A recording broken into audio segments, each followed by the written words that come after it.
எல்லாரும் எப்படி இருக்கீங்க? ஹோப் எல்லாரும் நல்லா இருப்பீங்க நம்புகிறேன். மார்ச் 16 என்னோட கசின் மேரேஜ் நடந்து முடிஞ்சுது. அன்னைக்கு எடுத்த வீடியோவை தான் இன்றைக்கி விலாகாக உங்கள் கூட ஷேர் பண்ணியிருக்கேன். கரெக்டாக ஒரு மாதம் ஆகுது கசினோட மேரேஜ் வந்து நடந்து முடிஞ்சு. அதுலேருந்து ஒரு மாதத்துக்கு முன்னாடி தான் என்னோட சிஸ்டரோட வெட்டிங்குமே நடந்து முடிஞ்சுது.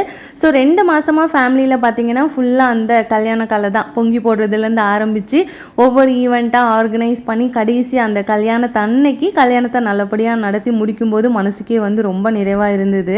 நாங்களும் இந்த 2 மாசமாக கல்யாணத்தை சாக்கா வச்சு திருவனந்தபுரத்துலேருந்து எல்லா வாரமும் வீக்கெண்டில் ஊருக்கு வந்து போயிட்டு இருந்தோம். கரெக்டாக எல்லா வாரத்தில் இந்த வீக்கெண்டில் யாராவது ஃபேமிலியில் வந்து பொங்கி போட்டுருவாங்க. நாங்களும் வந்து நல்லா வயிறு ஃபுல்லாக சாப்பிட்டுட்டு சொந்தக்காரங்க கூடலாம் நல்லா டைம் ஸ்பெண்ட் பண்ணி போயிட்டு இருந்தோம். என்னோட தங்கச்சி கல்யாண டைமில் குட்டீஸ்க்கு வந்து லீவ் இல்லை. ஸோ நாங்கள் தான் ஒரு வாரம் லீவ் போட்டிருந்தோம். ஆனால் என்னோட கசின் வெட்டிங்க்கு பார்த்தீங்கன்னா சொல்லி வச்ச மாதிரி கரெக்டாக அந்த கல்யாண டைமில் ஒரு வாரம் வந்து ஸ்டடி ஹாலிடே இருந்ததுனால நல்லா அந்த ஒரு வாரம் வந்து நாங்கள் என்ஜாய் பண்ணோம். அந்த என்ஜாய்மெண்ட் எல்லாமே ஆல்ரெடி நம்ம சேனலில் மினி விலாகாவும் லாங் வீடியோவும் நான் ஷேர் பண்ணியிருக்கேன். கல்யாண முகூர்த்தம் டைமிங் பார்த்தீங்கன்னா காலையில் 9:30லேருந்து 10:30 வரைக்கும். அன்றைக்கி பிரேக்ஃபாஸ்ட் வந்து மண்டபத்திலே அரேஞ்ச் பண்ணிட்டாங்க. கல்யாண பொண்ணு வந்து காலையில் 5 மணிக்கே பியூட்டிஷியன் வந்து அவங்கள வந்து ரெடி பண்ணி விட்டுட்டாங்க.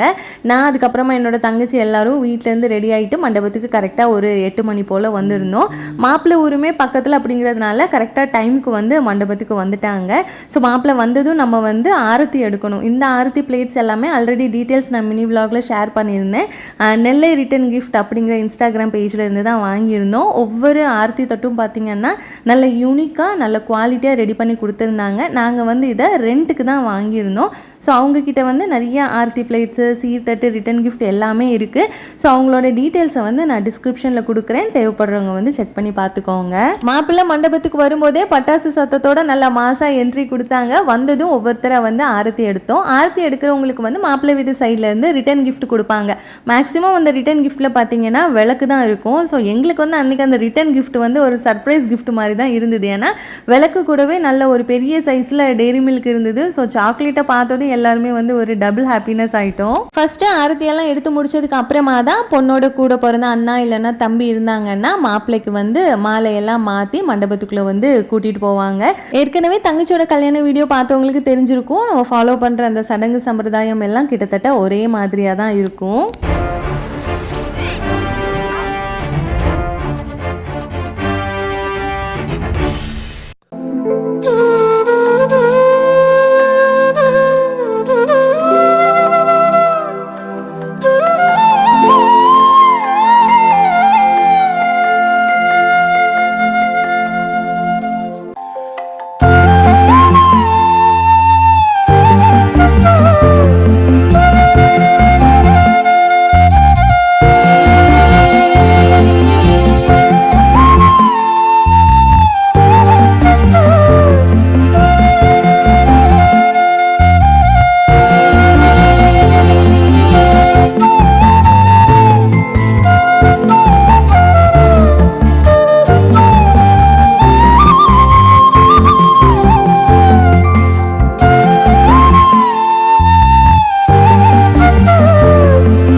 பொண்ணு வயசுக்கு வரும்போதா இருக்கட்டும், அதுக்கப்புறமா கல்யாணத்தன்னைக்கும் பார்த்தீங்கன்னா முதல்ல செய்கிற சம்பிரதாயம் வந்து தாய்மாமா சடங்கு தான். மாப்பிள்ளை மண்டபத்துக்குள்ளே வந்ததுக்கு அப்புறமா கல்யாண பொண்ணை மணவரையில் உட்கார வச்சு ஃபர்ஸ்ட் சொக்கார மாதிரி எல்லாருமே வந்து அனந்தரம் பண்ணுவாங்க. அதுக்கப்புறமா தாய்மாமா சடங்கு நடக்கும். இதில் தாய்மாமாவுக்கு வந்து மாப்பத்த அரிசி கூட புதுசாக ட்ரெஸ் எல்லாம் வாங்கி வச்சுருப்பாங்க. அதை கொடுத்துட்டு கல்யாண பொண்ணு வந்து தாய்மாமா கிட்ட ஆசீர்வாதம் வாங்கினதுக்கு அப்புறமா மாப்பிள்ளை வீட்டிலேருந்து பொண்ணுக்கு வந்து சீர் சட்டெல்லாம் எடுத்துகிட்டு வந்திருப்பாங்க.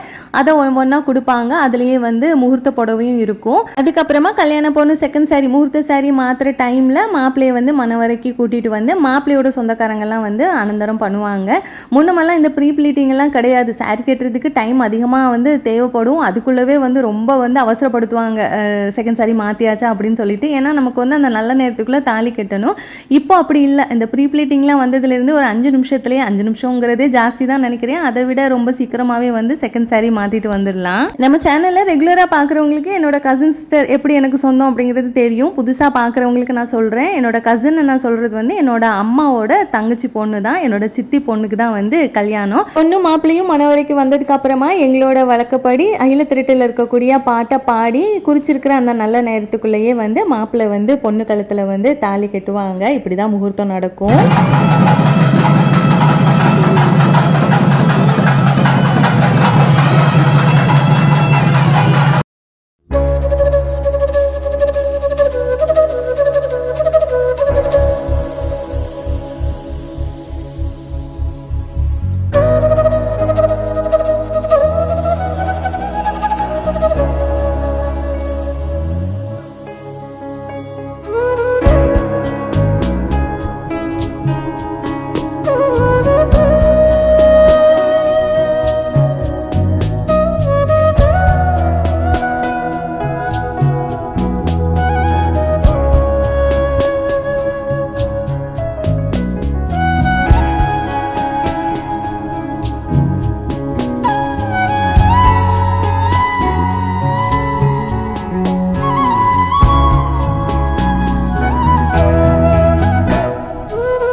இப்போ எங்களோட கசின் கேங்கில் என்னோட அடுத்த தங்கச்சிக்கு கல்யாணம் ஆயிடுச்சு. பொதுவாக நம்ம கேங்கில் ஒருத்தவங்களுக்கு கல்யாணம் ஆயிடுச்சுன்னா ஒரு டிக்கெட் அவுட்டுன்னு சொல்லுவோம். ஆனால் நான் அந்த மாதிரி சொல்ல விரும்பலை. எங்கள் கேங்கில் புதுசாக ஒரு ஆள் ஆட் ஆகிருக்காங்க அப்படின்னு சொல்கிறதுல தான் எனக்கு சந்தோஷம். ஸோ புதுசாக எனக்கு வந்து ஒரு குழந்தை கிடச்சிருக்காங்க. ரொம்பவே சந்தோஷமாக இருந்தது. பொண்ணு மாப்பிள்ளை 2 பேரும் இன்றைக்கி இருக்கிற அதே சந்தோஷம் அவங்க லைஃப்பில் என்றைக்குமே நிலச்சி நிற்கணும் அப்படின்ட்டு என்னோட யூடியூப் ஃபேமிலியான உங்களோட விஷஸும் கண்டிப்பாக அவங்களுக்கு தேவை. தாலி கட்டி முடிச்சதுக்கப்புறமா பொண்ணு மாப்பிள்ளைக்கு பால் பழம் எல்லாம் கொடுத்ததுக்கப்புறமா அவங்க ஸ்டேஜுக்கு வந்துடுவாங்க. அதுக்கப்புறமா நம்ம கல்யாணத்துக்கு வந்திருந்த ஃப்ரெண்ட்ஸ் ஃபேமிலி எல்லாருமே வந்து பொண்ணு மாப்பிள்ளை கூட ஃபோட்டோஸ் வீடியோஸ் எல்லாமே எடுத்துப்பாங்க. அந்த கேப்பில் வந்து நாங்கள் வந்து ஒரு கேக் கட்டிங்குமே வச்சுருந்தோம். ஸோ அன்னைக்கு டே வந்து எங்களோட லைஃப்பில் ஒரு மெமரபிள் டேயாக இருந்தது. சும்மாவாக நம்ம பெரியவங்க சொன்னாங்க கல்யாணம் பண்ணிப்பாரு வீடு கட்டிப்பாருன்னு. அதுக்கு பின்னாடி நிறைய ஸ்ட்ரகிள்ஸ் இருக்க தான் செய்யுது. எந்த ஸ்ட்ரகிளாக இருந்தாலும் அதை நம்ம எந்த அளவுக்கு மெச்சூர்டாக ஹேண்டில் பண்ணி வர்றோமோ கண்டிப்பாக அதோட எண்ட் ரிசல்ட் வந்து ஹாப்பி எண்டிங்காக இன்ட்ரெஸ்டிங்காக தான் இருக்கும். எனக்கு இப்போ ஃபேமிலியில் நடக்கிற கல்யாணங்கள்லாம் பார்க்கும்போது எனக்கு வந்து அது ஒரு அனுபவ பாடமாக தான் இருக்குது. சில விஷயங்கள்லாம் பார்க்கும்போது இதை கண்டிப்பாக நம்ம கடைப்பிடிக்கணும் அப்படின்ட்டு தோணும். இன்னும் ஒரு சில விஷயங்கள்லாம் பார்க்கும்போது இது எதுக்கு, இதை தவிர்த்துருக்கலாமே அப்படின்னு கூட தோணியிருக்கு. ஸோ எதுவாக இருந்தாலும் இது வந்து என்னோட லேர்னிங் ஃபேஸ் தான். ஸோ கண்டிப்பாக அதை இம்ப்ளிமெண்ட் பண்ணணும்னா ஃப்யூச்சரில் என்னோட குழந்தைங்களுக்கு தான் நான் கண்டிப்பாக அதை பண்ண முடியும். நம்ம குட்டீஸை பற்றி சொல்லணும்னா எந்த ஒரு ஃபேமிலி ஃபங்க்ஷனுக்கும் போகிறதா இருந்தாலும் சரி, ஃபஸ்ட்டு அவங்க கேட்குற கொஸ்டினே என்னோட அண்ணா பசங்க அங்கே வருவாங்களான்னு தான். அவங்க வந்தால் தான் அந்த ஃபங்க்ஷனே குட்டீஸ்க்கு வந்து ஜாலியாக இருக்கும். அவங்க எல்லோரும் சேர்ந்து ஒரு கேங்காக அந்த ஃபங்க்ஷனை வந்து நல்லா என்ஜாய் பண்ணுவாங்க. நம்மளை வந்து பெருசாக டிபெண்ட் பண்ணவே மாட்டாங்க.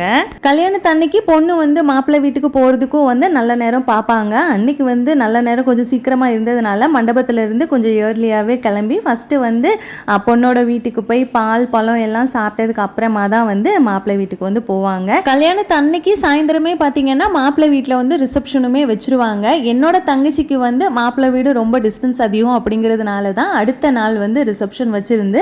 ஸோ என்னோட கசினுக்கு அப்படி இல்லை, மாப்பிள்ளை ஊரும் ரொம்ப பக்கம் அப்படிங்கிறதுனால அன்னைக்கு ஈவினிங் வந்து ரிசப்ஷன் இருந்தது.